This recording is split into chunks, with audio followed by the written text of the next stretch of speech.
What's going on, Ravens flock? My name is Christian. Welcome to my first video on my YouTube channel, Flocking Ravens. Before we begin this video, let me just start off by saying shout out to every YouTuber on this platform. Because let me tell y'all, doing this video thing, this YouTube thing is very, very hard.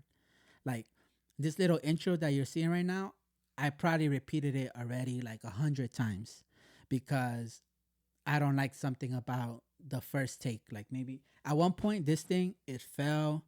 The lighting at one point was like turning on and off, so it messed up the the clip. The audio at one point, like I forgot to turn it on the mic, so it's crazy, man. Like shout out, I tip my hat to you guys that have been doing it for the longest. Um, this reminds me a lot about my DJing. I also DJ, so a lot of the times when I'm doing preparing mixes, I like to perfect it. So I'll take forever, like forever, to do a mixtape because I'll do it one take, and a lot of people that I share my mixes with, they're like, "Oh, it sounds good," but I'm not satisfied with it. Like for me, it has to be perfect. Like if the volumes of one song and the other song are not aligned, a lot of the times I turn it off and I redo it from the very beginning. So I take forever to edit my stuff. But anyways, with this YouTube thing, I was like, no, that's gonna be it's not the same thing. Like I can't take the same approach as I would with my DJing because with this there is so much more involved. Like I have a software, I have the lights, the audio, the camera, the backdrop. I have to remember what I'm gonna say. Like there's just way too much. I don't think I can perfect everything in one take. So what I'm gonna do is I'm just gonna do everything in one take. Whatever mistakes I have, y'all gonna have to bear with me because again, it's my first video on my channel. So with time, my videos are gonna hopefully get better, improving I don't know, the light, everything like that. As you guys can see, I have some of my DJ lights in the back. I have here my turntable. So I'm gonna be using my turntable to get some audio out. I'm a DJ, like I told y'all, so get used to hearing all these drops. Being a DJ, we abuse the heck out of these drops. Like y'all know these drops, right? So we abuse, but y'all gonna get used to it. Y'all gonna get used to it because I have some pretty funny ones, and I'm gonna keep adding more and more to it. But yeah, so I have that, my mic. I'm gonna be bringing more stuff to make the video more fun and interesting. I'm gonna add more things from my DJ stuff. I'm gonna mix it with this channel, so hopefully these videos will turn out better with time. But anyways, let's get right into this video. So the first thing I want to talk to you guys about is obviously the name of the video, right? Lamar Jackson's number one. I don't want to say he's Lamar's number one hater because there's a lot of them, but he's definitely up there, because from the very start when this guy, well, let me start saying the person I'm talking about is Emmanuel Acho. I know him as Acho. That's it.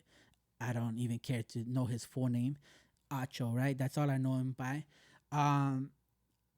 From the very first time he started into going into these talk shows, anything that had to do with Lamar, always negative. And if he ever gave him a compliment, it was followed up with a negative comment. Like he could say, "Oh, he had a good game," but that's only because the defense misread a play. Okay? I mean, you could say that about a lot of quarterbacks that are winning these games. So just give a dude a compliment. You don't have to add all these negative side comments or follow ups to your compliment. Anyways, he rarely does it anyways, these compliments. So we're not even gonna like talk about it, right? But yeah, so he does a lot of that. But I was watching an episode, I think yesterday or maybe the day before, where he was talking about did Lamar run out of excuses because of all the weapons that he has now, right? Specifically, I guess that he's referring to like the OBJ, Zay Flowers, and all of that. So he asked that. He said, "Does Lamar have no?" Let me see what he said. Hold on, give me 1 second. He said, "Is Lamar Jackson out of excuses?" That's what he said. Is Lamar Jackson out of excuses? It's That's not really a specific question. Like, you could take that question many ways, right? So Joy Taylor, that's the girl on the show. She asked, out of excuses, how? Like, what do you mean, right? So he said, um, so does he not? He's out of excuses for not winning multiple playoff games. So Joy Taylor asked again to be more specific, because you gotta remember, with a lot of these talk hosts, personnels, whatever, they'll make a state, like a goal for Lamar, and when he reaches it, it gets moved again and again and again, right? Like, they'll always go like, "Oh, that's not what we meant. He has to do this and this and this," right? But anyways, she asked, "Okay, so all he has to do is win multiple games," which he responds to, "Well, I think he should at least make the championship game." So I don't have an issue with that. But he he moved it again and again, right? So he started off with multiple playoff wins, which is fair. And then when she asked, that's all he has to do, he changed it because he analyzed it. He's like, all right, with this receiving core, that's definitely doable. Because he's probably still thinking last year's receiving core. But now he's like, oh, but he just got this, that. No, it's reachable. So we're going to move it even harder, right? We're going to move it further to a championship game, which for me, honestly, I don't think that's impossible. I honestly feel like it's guaranteed we're gonna go to a championship game within the next 5 years. I mean, within 5 years, not the next five. Within inside 5 years, we're going to a championship game. It's guaranteed. So that's where the goalpost is right now, right? So then afterwards, once we make that, we go to the Super Bowl. Lamar has to win the Super Bowl. It's not gonna be like, oh, like example, Joe Burrow. He took the Bengals to the Super Bowl, right? And he lost at the Super Bowl. So the story with Joe Burrow is he took the Bengals to the Super Bowl. That's how they talk about him, right? If Lamar goes and does the same thing Joe Burrow did, the same exact thing, the story is gonna be Lamar couldn't win when it matters the most. Lamar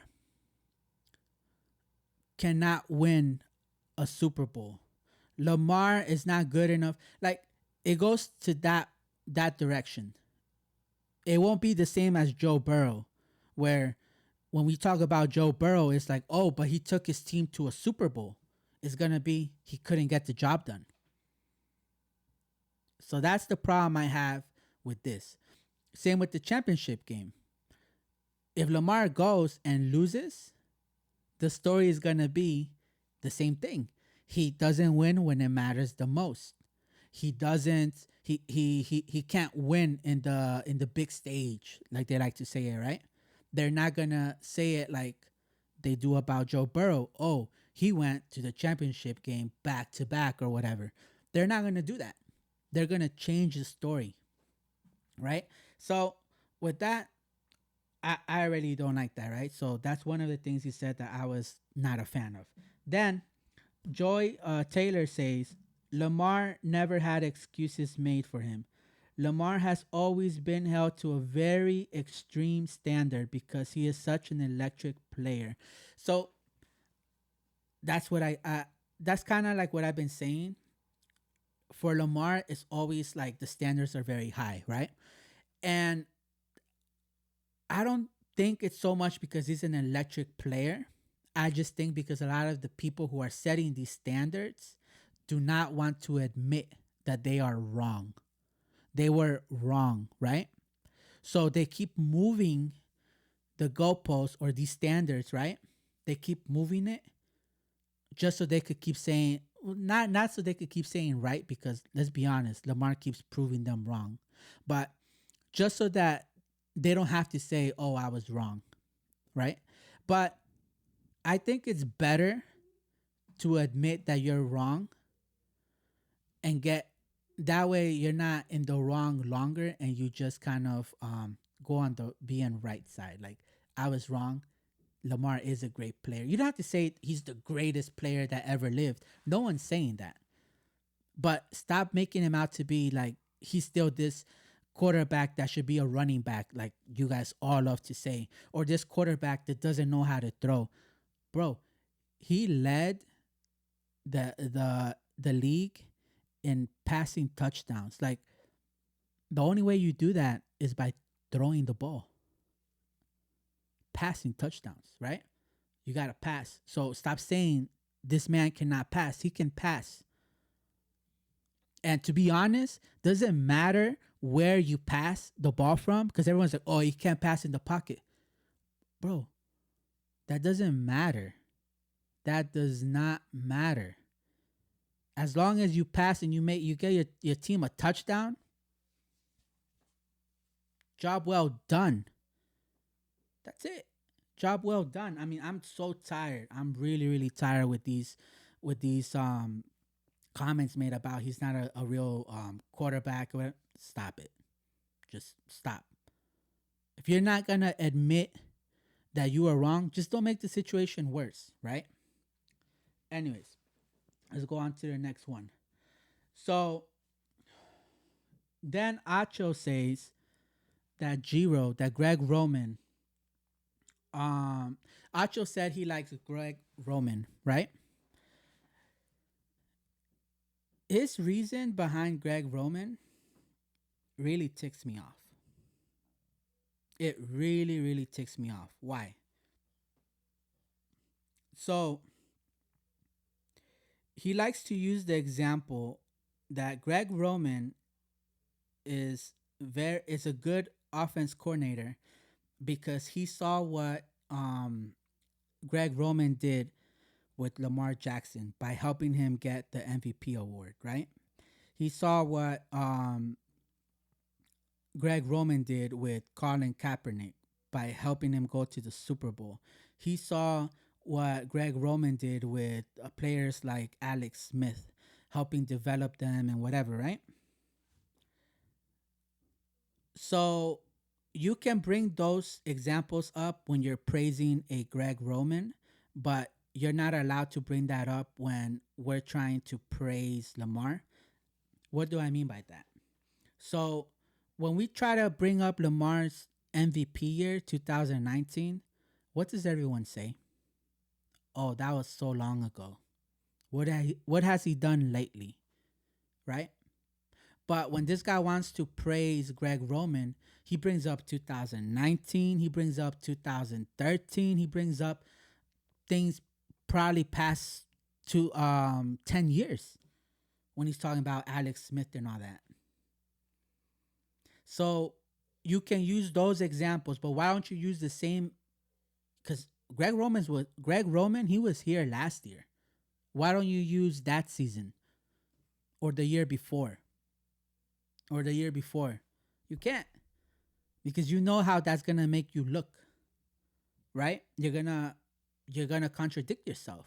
You can use those examples, the best highlights, the best years of Greg Roman's career, but we can't do that with Lamar. It makes no sense to me. Makes zero sense to me. And that just shows like how much of a hater you are. That's just what that is. But anyways, then then Acho says he puts the Ravens receiving core at top 13 in the league right now. So right now, you would put the Ravens at top 13 with the weapons that we have. So how can you say a top 13, which like Joy Taylor, I think was the one who said it, is literally middle in the league? Top 13 is like close to the middle. You're not the best, but you're not the worst. How can you say you have, how can you tell that team they have zero excuses when you're pretty much saying you're average? I think that zero excuses should only apply to top 5 teams, or at the very highest top 10. Anything after top 10, it's like, I'm not saying we're horrible. I'm not complaining. I think we're good. And compare with what Lamar had and what he has now, he's about to kill it. Lamar's about to kill the league. It's over. But he wants to say we have a top 13 receiving core. And with that, we should have zero excuses. So that's where my problem is. You see where I'm getting at? Like, everything, every take that he has, it just sounds crazy, bro. You suck. Like, every excuse you have, bro, it's just like, how do you come up with this? Like, how can you really like go up on a show where there is millions of people watching you and come up with these like goofy, lazy takes? I I don't understand. Like, his co-hosts, if you watch that video, they're like laughing. They're like doing this. Like, they're showing you zero respect to your opinion. Zero. Zero. None. Because that's how you sound. You sound crazy. You sound crazy, man. And then, oh my God, this is my favorite one. And then he says he's never seen a team give so much to their quarterback like the Ravens did to Lamar. How, Sway? How, Sway? How, Sway? Stupid. Bro, what are you talking about right now? You're saying OBJ is the best a team has ever done. You're acting like OBJ has been on the New York Giants his whole career, and he finally came to the Ravens. The only team he's been on is the traded to is the Ravens. The Rams, they gave Matthew Stafford OBJ. The Browns, they gave Baker Mayfield OBJ. So what are you talking about? Ravens, he's never seen a team give their quarterback what the Ravens are doing for Lamar. Like, we're getting like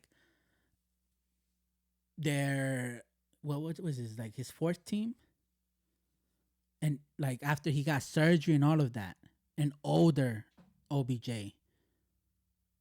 You get what I'm saying? D Hop, we wanted DeAndre Hopkins. Guess who got him? The Cardinals. And did they stop there? No. Who they got after that? Hollywood Brown. From who?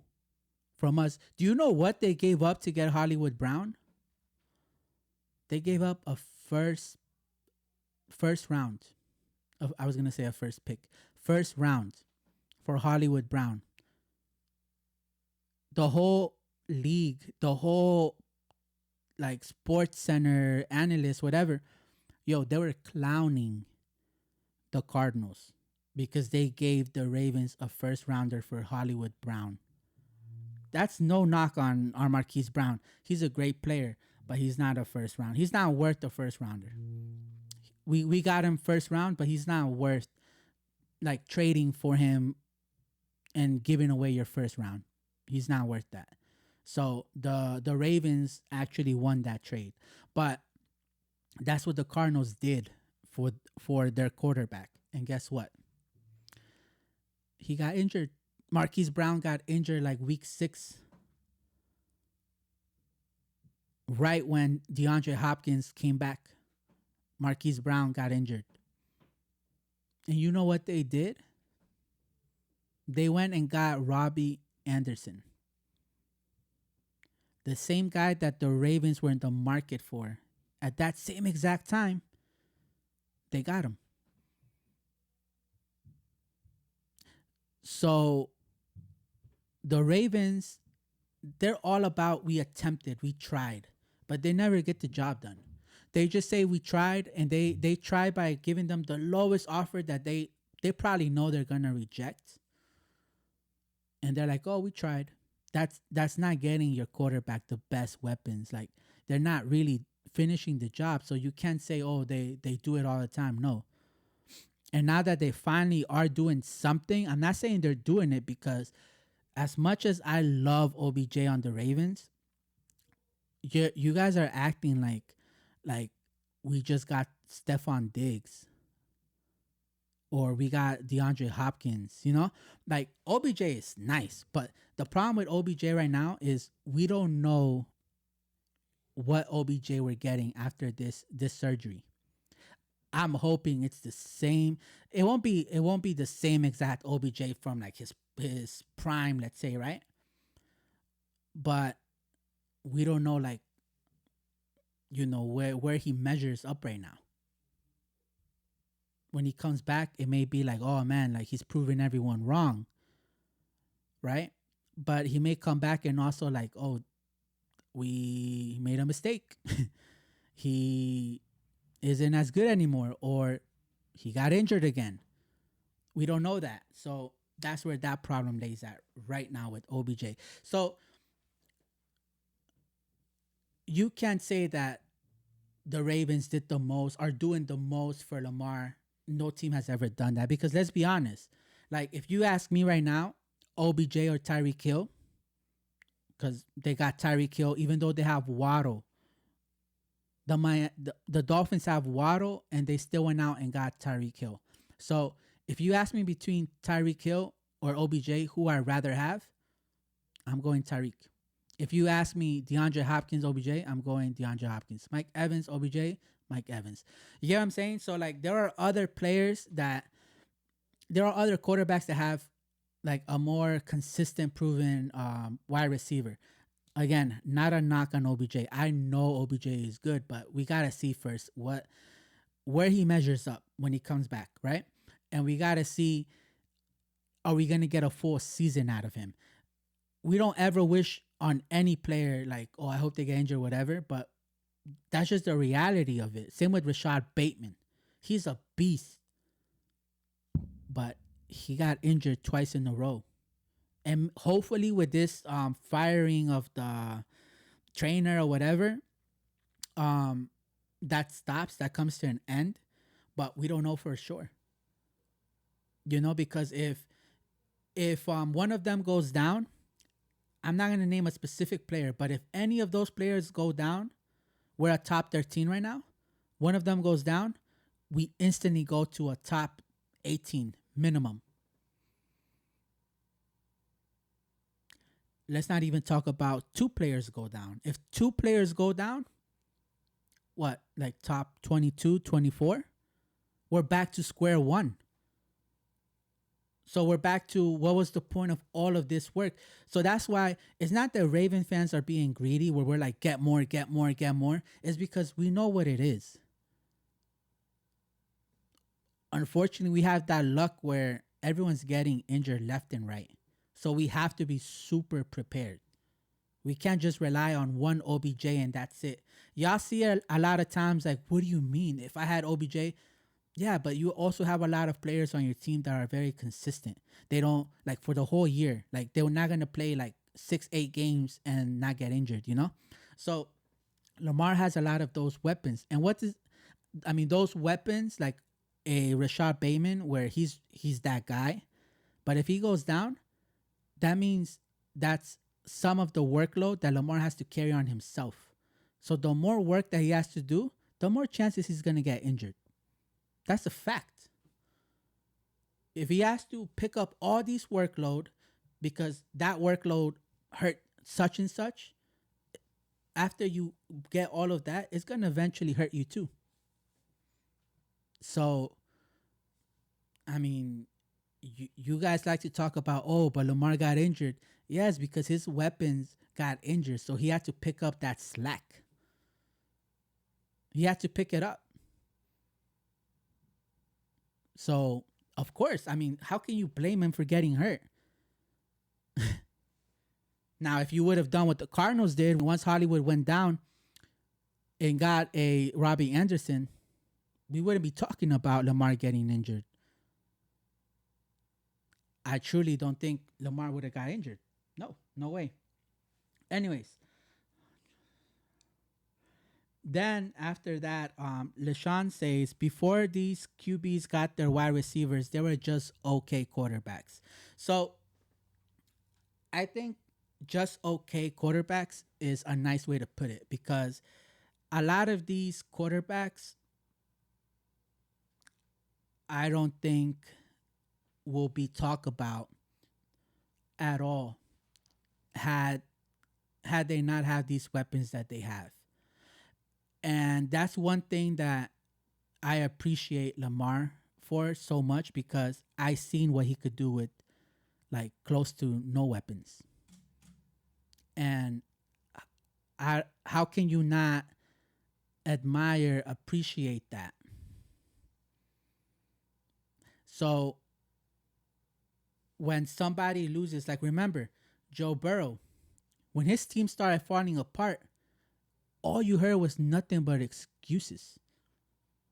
All you heard was excuses from everybody. All you heard was excuses. When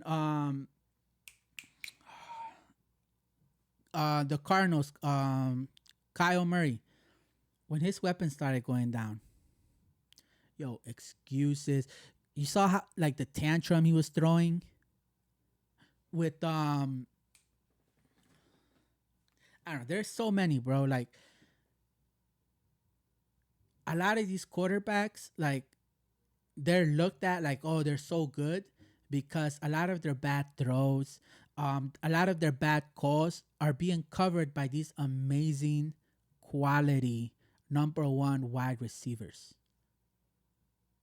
We don't have that. We don't have that. There are so now I don't want to make excuses for Lamar, because Lamar had some throws that were way overshot. All right. So I'm not gonna say, oh, Lamar is the best thrower of the ball, the best quarterback, whatever. No. Lamar had his share of mistakes, all right? But bro, don't a lot of the throws that were dropped were because the receivers they don't track the ball right, or they can't get a good grip on it. I don't know what it was. But there were so many drops that had you caught it, nothing but green. Touchdown. So we don't have those where you can see consistency in catching the ball. Now, if we have that, yo, I know Lamar would take more risk. I know, and also like you guys see, like what Lamar is working with, what was working with the Greg Roman. You don't have that many opportunities where you're throwing X amount of time a game, where you're like, oh, every now and then let me throw, like a risky throw. Like you don't have that. So every throw, he doesn't take a risk because he's like, it has to count for something. It has to do something for the team. It can't just be like, oh, I'll just see what happens with it. No. You get what I'm saying? So the other thing that Acho said was, how much of the quarterback's responsibility is it to develop a number one wide receiver? So he's pretty much trying to say Lamar doesn't have these weapons or this number one wide receiver because he can't develop them himself. Pretty much saying like he's not a good quarterback. right? That's how I take that statement or question, right? Bro, how can how can Lamar Jackson develop a wide receiver when your offense coordinator is throwing mad, mad, is running running plays, running play after running play, has your quarterback running, like, and he leaves like one little page of his playbook for passing throws, and one of those plays being give the ball to James Prochet to throw the ball.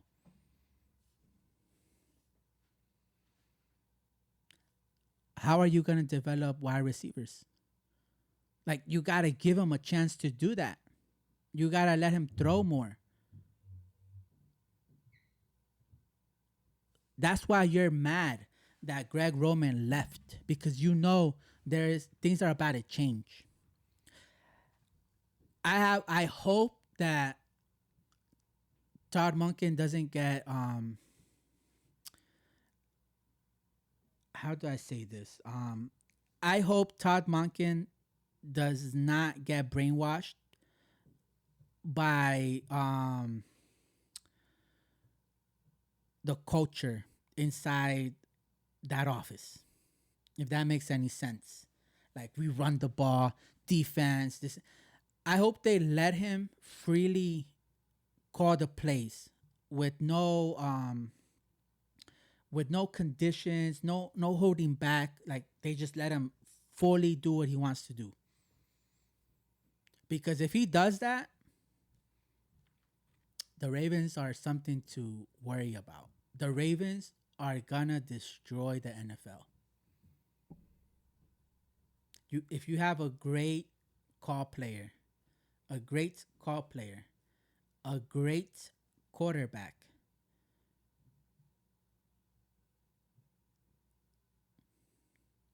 I think we're top 10 in the wide receivers, because I don't think we're that like top 13, 12. I think we're a little bit better because there we have some hidden gems inside that locker room. I feel like Shamar Bridges, he has a lot of potential. He just needs more opportunities. But he has a lot of potential. That's a sleeper. A lot of people are sleeping on Shamar Bridges. Like, he showed a lot of potential in the preseason games. Watching his tape, yo, that guy is a monster. He's a monster. Like, I don't know how they not using him more, but if you give him more opportunities, he can grow to be. I'm not. I don't even think Shamar Bridges could grow to be like another player. I think Shamar Bridges could grow to be a Shamar Bridges. Like, he could be a name in the NFL. Now, I'm not saying, oh, he could be a top receiver, the best receiver there was. No, no, no, no, no. Don't confuse what I'm saying. What I'm saying is he could be a guy that gets compared to. Like, other players will be like, oh, he plays like Shamar Bridges, not the other way around. Like, he has that potential. Shamar Bridges, yo, that kid looks real good, man. He looks very dangerous. So hopefully with Todd Moikin, like, we have um more passing plays that I was gonna say Shamar Jackson.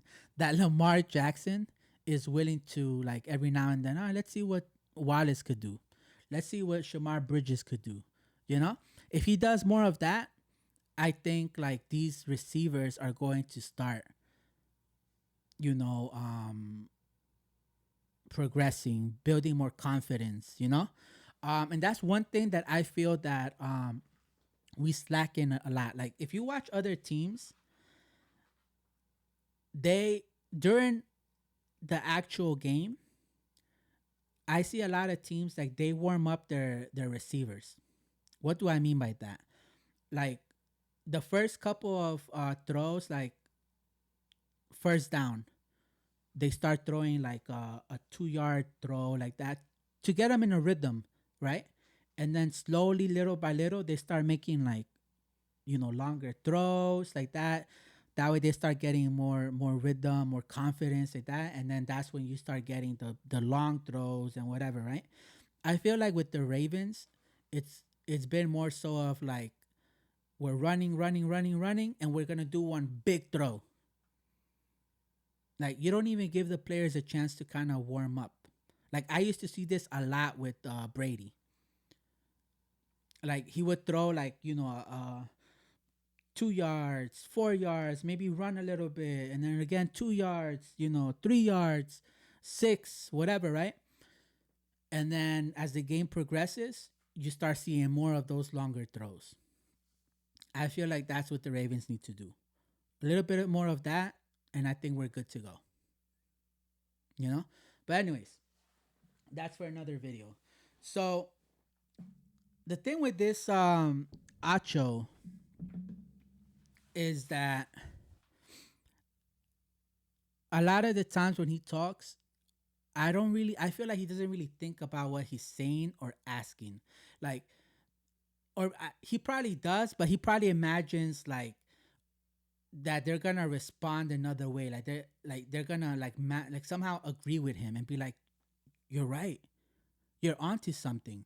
Like, I don't know how he comes up with this and doesn't get how people are gonna be like or start laughing in his face. Like, I don't understand how you make these statements. These You have these takes, right? And you don't think like you don't hear how foolish you sound. So again, I feel like this guy is crazy, crazy, crazy, man. You suck. You the biggest hater. You the biggest Lamar hater, bro. From day one, you the biggest hater. Just admit you're wrong. Just admit you're wrong. Move on. That's it, right? Anyways, guys, I wanted to originally make a video on the Lamar Jackson signing, his 5 year contract, but doing these videos over and over and over and over, one day passed, 2 days passed, three, I was like, at this point, it's just gonna be like, bro, why are you releasing a video on the contract 3 days later? Like, you're late on the party, you know? So, for that reason, I didn't do that video specifically, but I want to take this opportunity to congratulate Lamar Jackson on getting that contract. I want to congratulate his mom for helping Lamar get that contract because a lot of people say, oh, he doesn't have an agent. Yo, let's give the props to Lamar's agent, his mom, because she contribute to getting that contract. Not just that, but yo, I'm gonna keep it 100 with you guys. I admire how respectful and calm Lamar is. Like how he handles himself. Because I've seen like talk hosts, personnel's like disrespect him to his face.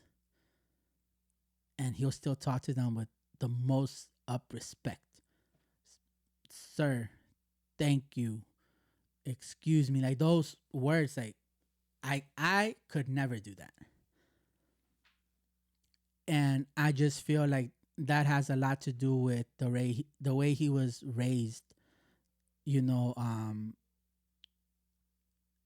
his mom, I'm sure, like has a lot to do with the way he is.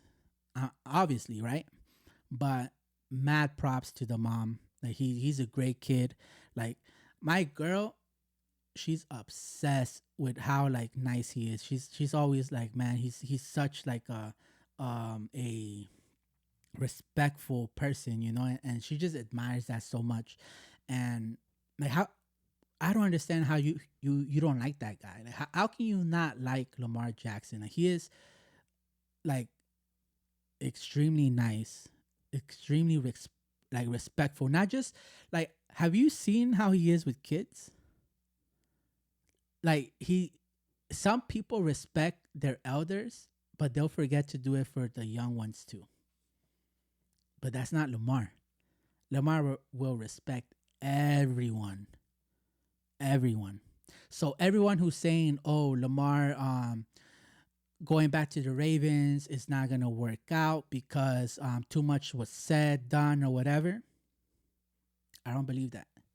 Like I said, Lamar Jackson, to me, from what I see, because I don't know him personally, but from what I see and what everyone else sees, he is very humble, respectful, and very caring. So salute to you, Lamar. I don't know if you will see this. I just started this channel, so I don't think you will. But if you do, yo, I applaud you on that contract. And for your mom too, man. Congrats. So with that, Baltimore! we are out of here. See you the next one.